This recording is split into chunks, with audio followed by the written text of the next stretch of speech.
Guys काफी ज्यादा important topic के बारे में अब बात करेंगे। बहुत ध्यान से सुनना, नेशनल हाइड्रोजन एनर्जी मिशन की बात करेंगे।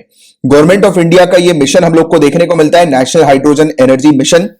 और आपको बता दें गाइस कि पूरे दुनिया भर में काफी सारी कंट्रीज आज की डेट में हाइड्रोजन को बनाने के ऊपर काम कर रही हैं, फोकस कर रही हैं, क्योंकि हाइड्रोजन टॉप क्लीन फ्यूल के तौर पर हमें देखने को मिलता है।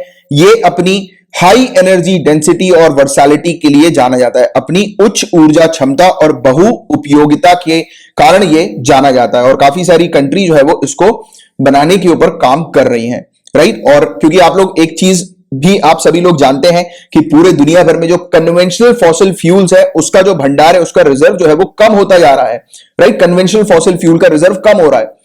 क्योंकि आप सभी लोग जानते हैं कि उसको बनने में काफी सालों लगते हैं, और जिस प्रकार से हम लोग उपयोग कर रहे हैं, और इवन अगर आपने एनसीईआरटी को ध्यान से पढ़ा होगा तो उसमें भी बकायदा मेंशन है कि आज की रेट में जिस दर से, जिस रेट से हम लोग कन्वेंशनल फॉसिल फ्यूल्स का उपयोग कर रहे हैं पूरे दुनिया भर में, अगर हम लोग पेट्रोलियम की बात करें, राइट, यानी कि ऑयल, क्रूड ऑयल की बात करें, तो पूरे दुनिया भर में मात्र 40 साल से भी कम पीरियड में क्रूड ऑयल जो है वो खत्म हो जाएगा। मतलब कि कहा जा रहा है कि 40 साल से भी कम पीरियड बचा है क्रूड ऑयल का, ये पूरी तरह से समाप्त होने वाला है। तो ऑब्वियस ही बात है कि पूरे दुनिया भर को पावर के लिए, एनर्जी को जनरेट करने के लिए ऑल्टरनेटिव सोर्स तो ढूंढना है ही है। तो ये एक वजह है कि ऑल्टरनेटिव सोर्सेज जो है वो एनर्जी को जनरेट करने के लिए ढूंढे जा रहे हैं। उनमें से एक हाइड्रोजन जो है वो काफी अच्छा बताया जा रहा है, राइट। और दूसरी एक सबसे बड़ी बात है कि ये जो कन्वेंशनल फॉसिल फ्यूल जो होते हैं, जैसे कि अगर बात करो आप कोयले की या फिर पेट्रोल की बात करो, ऑयल वगैरह की बात करो, तो जब इनको जलाया जाता है तो क्या रिलीज होता है? कार्बन डाइऑक्साइड का एमिशन इसमें हम लोग को देखने को मिलता है, CO2 का एमिशन इसमें हमें देखने को मिलता है, राइट। जिससे कि ग्लोबल वार्मिंग हो रही है, टेम्परेचर लेवल इंक्रीज हो रहा है, जिससे कि क्लाइमेट चेंज की स्थिति, क्लाइमेट चेंज का इशू हम लोग को देखने को मिल रहा है कि नहीं। तो इसीलिए क्लीन फॉसिल फ्यूल के ऊपर जो है वो फोकस किया जा रहा है पूरे दुनिया भर में कंट्रीज के द्वारा, राइट। और उनमें से एक और काफी अच्छा जो माना जा रहा है वो है हाइड्रोजन।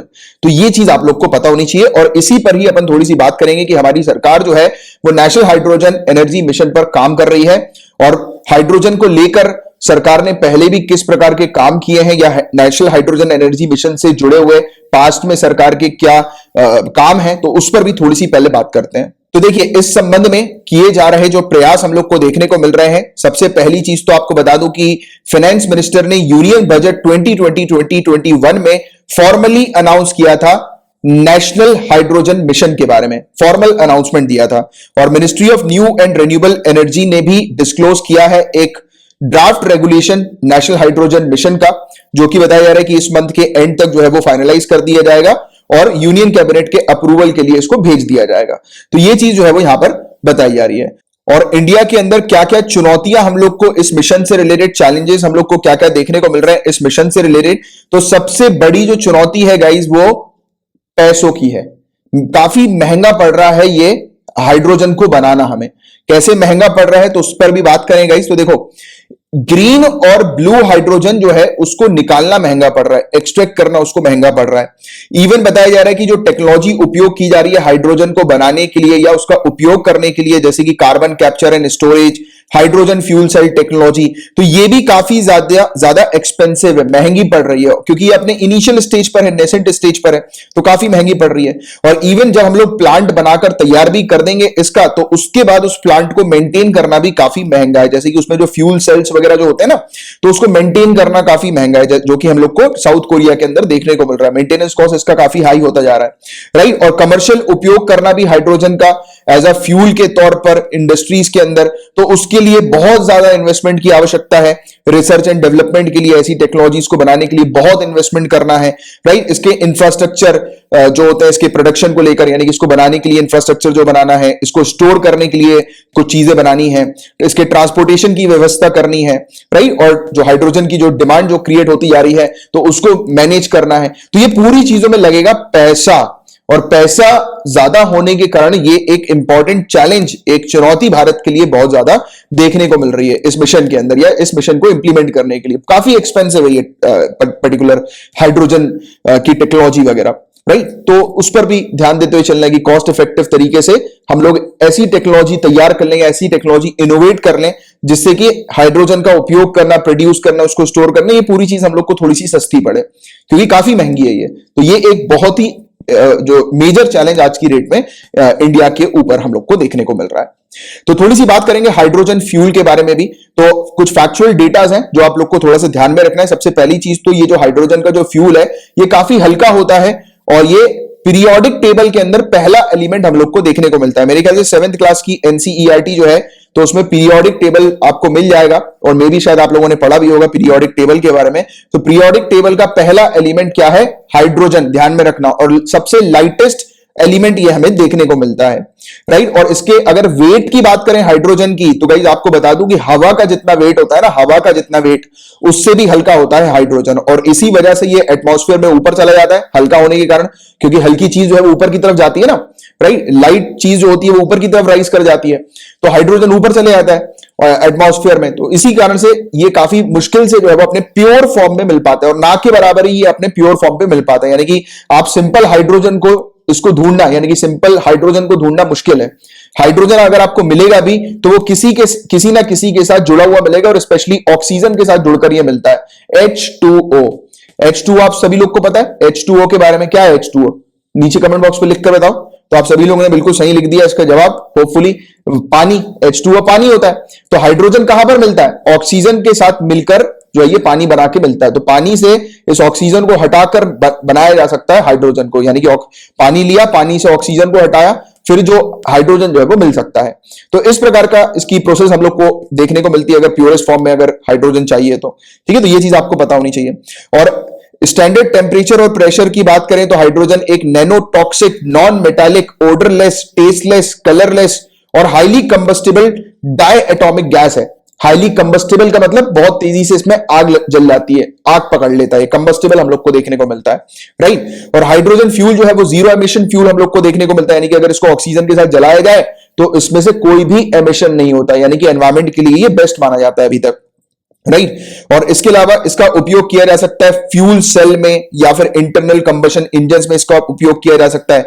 स्पेस क्राफ्ट प्रोपल्शन में भी इसका उपयोग किया गया है, हाइड्रोजन का किया जाता है, राइट। स्पेसक्राफ्ट में, स्पेसक्राफ्ट को ऊपर ले जाने के लिए, स्पेस में ले जाने के लिए हाइड्रोजन का उपयोग किया जाता है। हाईली कंबस्टिबल गैस है ना, ये एकदम से आग पकड़ लेती है। और हाइड्रोजन हम लोग को कहां कहां देखने को मिलता है तो इसकी अगर हम लोग चर्चा करें तो सबसे पहली चीज तो गाइस पूरे यूनिवर्स में बहुत ज्यादा मात्रा में हाइड्रोजन एलिमेंट हमें देखने को मिलता है। सूरज की बात करें या दूसरे स्टार्स की बात करें तो ये सब जो है वो मेनली हाइड्रोजन से ही बने। आपने पढ़ा होगा प्लैनेट के बारे में कि प्लैनेट वगैरह जो है वो कैसे बने हैं। तो उसमें इनिशियल स्टेज पे हम लोग को स्टार जब बनता है तो इनिशियल स्टेज में हाइड्रोजन से ही ये शुरू होता है बनना। तो हाइड्रोजन का एक मेन रोल होता है इन सबको बनाने के पीछे, राइट। इसके अलावा एस्ट्रोनॉमर्स ने एस्टिमेट लगाया हुआ है कि पूरे यूनिवर्स में जो एटम्स जो मौजूद है उनमें से जो सबसे ज्यादा एटम है, 90% जो एटम्स है वो हाइड्रोजन एटम हमें देखने को मिलते हैं। और हाइड्रोजन एक ऐसा कंपोनेंट है जिसमें काफी ज्यादा कंपाउंड्स हम लोग को देखने को मिलते हैं एज कंपेयर टू दूसरे एलिमेंट्स के मुकाबले, राइट। अन्य तत्व की तुलना में हाइड्रोजन में सबसे ज्यादा हम लोग को कंपाउंड्स देखने को मिलते हैं, राइट। और पानी की बात करेंगे तो पानी में सबसे ज्यादा हम लोग को हाइड्रोजन देखने को मिलता है कि धरती के अंदर जो पानी है वहीं पर ही सबसे ज्यादा हाइड्रोजन है, क्योंकि पानी बनता ही H2O से, अभी थोड़ी देर पहले आपको समझाया था। और मॉलिक्यूलर हाइड्रोजन की बात करें यानी कि सिंगल हाइड्रोजन की अगर हम लोग बात करें तो इसका मिलना मुश्किल है, ये अवेलेबल नहीं है धरती में, राइट। और इसको अगर बनाना है तो कैसे बनाया जा सकता है, मैंने आपको बताया कि पानी में से ऑक्सीजन को जो है वो निकाल दिया जाए, राइट। और इवन अगर मैं आपसे बात करूं कि और भी कहां पर हाइड्रोजन मिलता है तो डेड या लाइव या फॉसिलाइज्ड बायोमास में भी मिलता है, यानी कि जो भी लिविंग ऑर्गेनिजम्स वगैरह जो होते हैं उनमें भी हाइड्रोजन जो है वो पाया जाता है। तो ये चीज यहां पर बताई जा रही है। इसको स्टोर करने की बात करें गाइस तो हाइड्रोजन जो है वो स्टोर किया जा सकता है फिजिकली गैस या लिक्विड के फॉर्म में। इसको हम स्टोर करके रख सकते हैं गैस या लिक्विड के फॉर्म में। और स्टोरेज जो हाइड्रोजन का होता है गैस के मामले में तो उसमें हाई प्रेशर टैंक्स की आवश्यकता होती है, यानी कि अगर गैस के फॉर्म में अगर हाइड्रोजन को स्टोर करना है तो बहुत ही ज्यादा हाई प्रेशर वाला टैंक जो है वो चाहिए रहेगा इसको स्टोर करने के लिए। और अगर हाइड्रोजन को लिक्विड में स्टोर करना है तो इसके लिए क्रायोजेनिक टेम्परेचर्स की आवश्यकता होती है, क्योंकि इसका जो बॉइलिंग पॉइंट जो होता है हाइड्रोजन का ये एक एटमॉस्फेयर प्रेशर में -252.8 डिग्री सेल्सियस का हमें देखने को मिलता है। कितना होता है? -252.8 डिग्री सेल्सियस का हमें देखने को मिलता है। और हाइड्रोजन को अगर सॉलिड के सरफेस पर स्टोर करना है तो ये एड्सॉर्प्शन के थ्रू होता है, और सॉलिड्स के अंदर स्टोर करना है तो एब्जॉर्प्शन के थ्रू पॉसिबल हो पाता है।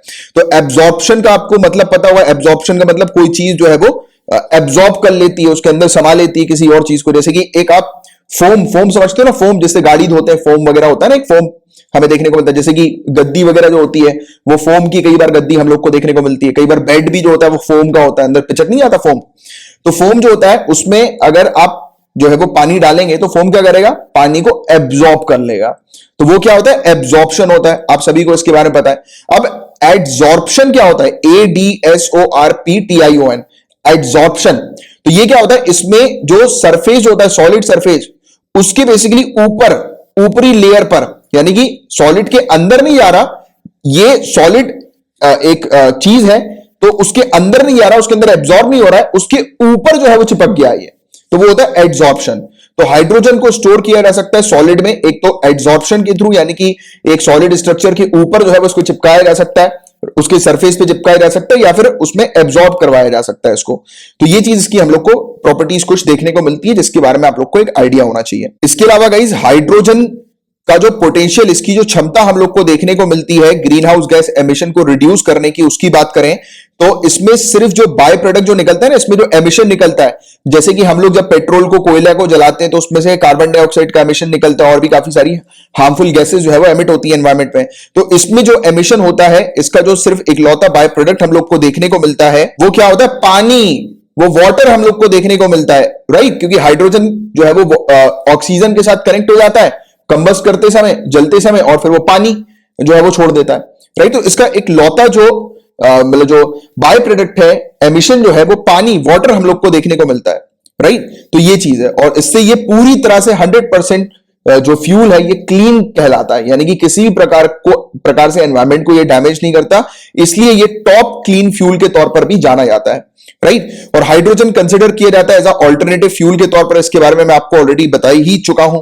और इसमें बताया जा रहा है कि अगर हाइड्रोजन फ्यूल सेल को इलेक्ट्रिक मोटर के साथ हम लोग मिला दें, लगा दें, या फिर उसको फिक्स कर दें, तो ये 2 से 3 गुना ज्यादा एफिशिएंट माना जाता है इंटरनल कंबशन इंजन के मुकाबले, जो कि गैसोलीन पे चलता है, यानी कि पेट्रोल डीजल पे जो इंजन चलते हैं ना, उसके मुकाबले 2 से 3 गुना ज्यादा ये बेटर है।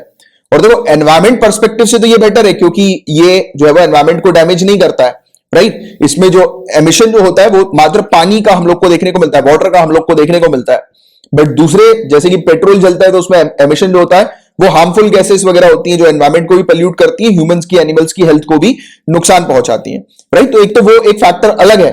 बाकी अगर पावर के फैक्टर की बात करें स्पेशली, राइट, तो आप ये कह सकते हो कि 3 किलोग्राम गैसोलीन को आप एक जगह पे रख लो, यानी कि एक गाड़ी है उसमें 3 किलोग्राम गैसोलीन डालो आप, और गाड़ी जो है मान लेता हूं मैं 5 किलोमीटर चलेगी, और एक गाड़ी के अंदर आप 1 किलोग्राम हाइड्रोजन को डाल दो और सेम ही गाड़ी चलेगी, यानी कि 5 किलोमीटर ही गाड़ी चलेगी। तो कहीं ना कहीं से 1 किलोग्राम जितनी क्षमता हम लोग को हाइड्रोजन की देखने को मिलती है, उतनी 3 किलोग्राम की क्षमता गैसोलीन की होती है, राइट।